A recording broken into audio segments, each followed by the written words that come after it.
या देवी सर्वभूतेषु मातरूपेण संस्थिता नमस्तस्यै नमस्तस्यै नमस्तस्यै नमो नमः। जय माता दी दोस्तों, गुप्त नवरात्रि की आप सभी को शुभकामनाएं। गृहस्थ जन जब कुछ भी विशेष नहीं कर पाते हैं तो एक दीपक का नियम जो कि विशेष तौर पर मन की कामना सिद्धि के लिए माना जाता है, कैसे लेना है, किस स्वरूप में लेना है, संपूर्ण जानकारी इस वीडियो में आपको प्राप्त होगी। तो पूर्ण रूप से वीडियो में बने रहिए। कौन सा तेल आपको प्रयोग में लेना है और साथ ही कौन सी बाती का लेना है, किस स्वरूप में आपको 10 दिन सरलतम तरीके से अपने घर पर एक दीपक का नियम जो मनोकामना की पूर्ति के लिए सहायक होता है वह कैसे लेना है, पूरी जानकारी इस वीडियो में बताने समझाने का प्रयत्न करूंगी। तो अंत तक वीडियो को सुनिएगा, समझिएगा, देखिएगा और अपनी मनोकामना निश्चित ही भगवान से, माता रानी से जो कि शक्ति स्वरूपा है, भोले बाबा की अर्धांगिनी है, आपके सिद्धि करेंगी। आप विश्वास से करें। कैसे करना है ध्यान से सुनिए। आप सभी जानते होंगे दीपक में सभी देवी देवताओं का तेज बसता है, ओजस्व बसता है। व्यक्ति अपने देवी देवता, कुल देवी माँ और सभी देवी देवताओं का स्मरण कर कर उनके नाम का एक विशेष दीपक लगाता है ना, तो उसका भाग्य निश्चित रूप से प्रबल होता है। ऐसे में आप सभी को प्रथम दिन चाहे तो ब्रह्म मुहूर्त से शुरू करें, चाहे तो शाम के समय से शुरू करें, इच्छा आपकी है। आप सभी को जो है घर पर पहले देवी माँ की एक प्रतिमा विराजमान कर लेनी होगी। प्रतिमा आपके पास कैलेंडर है या विग्रह स्वरूप है या माता रानी की कोई भी किसी भी स्वरूप में मूर्ति प्रतिमा है, उसे एक स्थान पर, जैसा भी घर का मंदिर हो, जिस स्वरूप में भी हो, जिस तरह से भी हो, जहाँ पर भी आप सभी माता रानी को विराजमान करते हैं या अपने घर के मंदिर में ही थोड़ा सा गंगा जल छिड़क लीजिए। शाम को कर रहे थे तो आप स्वयं के ऊपर भी थोड़ा पानी छिड़क लीजिएगा, कुल्ला कर लीजिएगा, तभी आपका उपाय पूजा पाठ सफल होगा। इस बात का आप सभी ध्यान रखें। शुद्धता, सात्विकता आवश्यक है। तो उसके बाद आप सभी को एक दीपक ले लेना है। देखिए, अखंड दीप के तो कई नियम है, वह बात अलग है। अखंड दीप के बारे में मैं इस वीडियो में कम ही बात करूंगी। अखंड दीप अगर आप जला सके तो अत्यधिक शुभ है, श्रेष्ठ है। यह तो एक साक्षात माता रानी का सुंदर स्वरूप है। परंतु अखंड दीप के नियम होते हैं कि कभी भी जो है दरवाजे बंद नहीं करने होते हैं और कई नियमों का ध्यान रखना पड़ता है।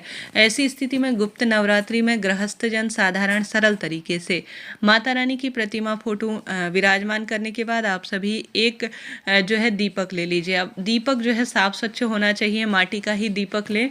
आप सभी अन्य देवी देवताओं के नाम का अलग एक दीपक लगाएं, परंतु माता रानी के नाम की इन 9 दिनों में एक दीपक अलग से लगाने का प्रावधान करें। आप एक प्लेट ले लीजिए, प्लेट में चाहे तो स्वास्तिक बनाएं, इच्छा आपकी है। उसके बाद आप सभी एक दीपक ले। लंबी बत्ती का माता रानी के लिए प्रयोग किया जाता है, क्योंकि माता रानी वंश में वृद्धि करती है, धन संपदा में वृद्धि करती हैं और कर्ज इत्यादि से मुक्त करती हैं। तो आप सभी को उस दीपक में तेल भरना है। चाहे तो आप माता रानी के स्वरूप के रूप में जानते होंगे सरसों का तेल भी प्रयोग में लिया जाता है, और माता रानी के लिए जो है घी का दीपक भी माता रानी सब स्वरूप में स्वीकार करती है अपने बच्चों का। तो आप सभी को सभी तरह का तेल या घी जैसा है उस तरह से समर्पित करें। परंतु घी का जो दीपक होता है वह माता रानी के जो है दाहिने तरफ समर्पित होता है। तेल का दीपक माता रानी के बाएं तरफ, हाथ की तरफ समर्पित होता है, अर्थात प्रज्वलित किया जाता है। इस नियम का ध्यान रखें। अब दीपक के अंदर आप लौंग का जोड़ा डालते हैं तो अत्यधिक शुभ है, श्रेष्ठ है। उसके पश्चात आप सभी भगवान जी को प्रणाम करें, नमस्कार करें माता रानी को, और यह दीपक आपको रोज एक नियम से नियमित रूप से जलाना है। हाथ में संकल्प ले सके तो अत्यधिक शुभ है। दाहिने हाथ में संकल्प लें कि हे माता रानी, मैं आपका 9 दिनों का उपवास नहीं कर पा रही हूँ, कुछ विशेष नहीं कर सकती हूँ। आप जानते हैं आप मेरी माँ हैं, आप सब स्वरूपा हैं, सिद्धिदात्री हैं, माँ काली हैं, माँ भगवती हैं। नवरात्रि के ये गुप्त 10 दिन होते हैं, इनमें जो है माता रानी के 10 स्वरूपों का पूजन किया जाता है। 9 जो 10 महाविद्याएं होती हैं, 9 माता रानी के सुंदर स्वरूप होते हैं, उनका पूजन किया जाता है। विशेष सिद्धि प्रदान करने वाली यह नवरात्रियां होती हैं। तो आप सभी के जीवन में भी लंबे समय से कोई बात अटक रही है तो जरूर से इस कार्य को कर कर देखिएगा। अब आप सभी को माता रानी के समक्ष यह दीप प्रज्वलित कर देना है। उसके बाद आप सभी को माता रानी के प्रथम दिन, जैसे कि माता रानी का प्रथम दिन जो है माँ काली का होता है, दूसरा दिन माँ तारा का, और गुप्त नवरात्रि में चौथा दिन जो है माँ षोडशी का माना जाता है। साथ ही 5वां दिन माँ भुवनेश्वरी का माना जाता है। गुरुवार का। साथ ही जो दिन होता है अगला वह जो है माता भैरवी, माता छिन्न माता, माँ धूमावती के स्वरूप में पूजा जाता है। अपने आप में साक्षात माता रानी के जो यह स्वरूप होते हैं ना, भाग्य को बदल कर रख देते हैं, कष्ट संकट पीड़ा का नाश करते हैं। तो आप सभी को माता रानी को आवश्यक रूप से, अगर आपसे संभव हो तो माता रानी को जो प्रिय वस्तु होती हैं उनका भोग लगाएं अपनी मनोकामना कहते हुए घर के मंदिर में। नहीं तो आप नियमित रूप से आपके घर में जो जैसा स्वरूप में भोजन बन रहा है, प्याज लहसुन जो है माता रानी स्वीकार्य नहीं करती, सात्विक चीज़ें जो है माता रानी स्वीकार्य करती हैं। इस बात का ध्यान रखते हुए माता रानी के आगे समर्पित करें।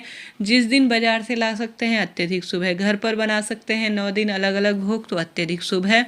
नहीं तो आपके घर में जो बन रहा है माता रानी को समर्पित करें। परंतु साथ के साथ माता रानी को रोज जो है आप लौंग का, बताशे का भोग जरूर से स्वीकार करें। माता रानी को यह बहुत समर्पित, बहुत सुंदर, बहुत प्रेम पूर्वक इसे ग्रहण करती है। भले ही भोग आप 9 दिनों में अलग अलग लगाएं, किसी भी स्वरूप में लगाएं, परंतु माता रानी को आप जो है बताशे का और लौंग का भोग, चाहे तो पान का बीड़ा किसी दिन समर्पित कर सकते हैं, परंतु आपको यह कार्य करना ही है। आप चाहें दुर्गा सप्तशती का पाठ करें, थोड़ा सा आपको लगेगा कि समय लग रहा है तो दुर्गा चालीसा भी पढ़ सकते हैं। नहीं तो इतना भी समय नहीं है तो दुर्गा माँ की आरती कर लीजिएगा। माता रानी की आरती करने से, दुर्गा चालीसा का पाठ करने से, दुर्गा सप्तशती का पाठ करने से माँ प्रसन्न होती हैं, घर में नकारात्मक ऊर्जाओं का नाश होता है, सकारात्मकता पूर्ण रूप से घर में प्रवेश करती है। तो प्रयत्न करें, कम से कम गुप्त नवरात्रि में गृहस्थ जन इन कार्यों को तो करे ही। जीवन में भाग्य खुल जाएंगे, दुख दरिद्रता का नाश होना ही है। कर कर देखिएगा, कार्य सरल है। अगर प्रथम दिन या दूसरे दिन से भूल गए हैं कोई दिक्कत नहीं, माँ स्वरूप में है, माता रानी है, किसी भी दिन से शुरू कर सकते हैं, आपको लाभ होना है। माँ को जब भी आप पुकारेंगे ना, माता रानी इन दिनों धरती पर विचरित करती हैं, विचरण के लिए आती हैं, भक्त की हालचाल पूछती हैं, उसके कष्ट हरती हैं। तो आप माता रानी को पुकारेंगे तो माँ जिस दिन से आप पुकारेंगे उस दिन से आपकी सुनेंगी। तो प्रयत्न करें इस सरल से कार्य को, उपाय को करने का, फिर देखिए कैसा भाग्य चमकता है, दुख तकलीफ मिटती है, रोग दोष संकट पीड़ा का नाश होता है। तो वीडियो उचित उपयोगी रही है तो कृपया लाइक करें, शेयर करें, सब्सक्राइब करें। इससे पहले चैनल पर वीडियो आ चुका है जिसमें बताया गया है कि गृहस्थ जन कैसे साधारण सरल तरीके से बिना जो है अखंड दीप लगाए, बिना कलश ज्वारे इत्यादि के कैसे पूजा करें। कृपया उस वीडियो को पूरा देखिए, संपूर्ण रूप से देखिए, आपकी समस्याओं का समाधान निश्चित रूप से वीडियो देखने से हो जाएगा। आप जानते होंगे माता रानी शक्ति स्वरूपा हैं। माता रानी की यह 4 नवरात्रियां अपने आप में अद्भुत होती हैं। 2 प्रत्यक्ष स्वरूप में आती हैं, 2 जो है गुप्त स्वरूप में आती हैं, जिसमें से 2 गुप्त नवरात्रियां भाग्य बदल कर रख देती हैं। तो इस नियम को धारण कर कर देखिए, उपाय को करना शुरू कर दीजिए। देखिए कैसे विश्वास से, नियम से माता रानी के लिए रोज सुंदर भाव से वस्त्रों का निर्माण, फूल माता रानी को जो प्रिय हैं वह समर्पित करें, उन्हें भोग समर्पित करें और भूल चूक के लिए क्षमा प्रार्थी हों। फिर देखिए आपके समर्पण को, भाव को माता कैसे स्वीकार करती हैं। हर हर महादेव, जय माता दी।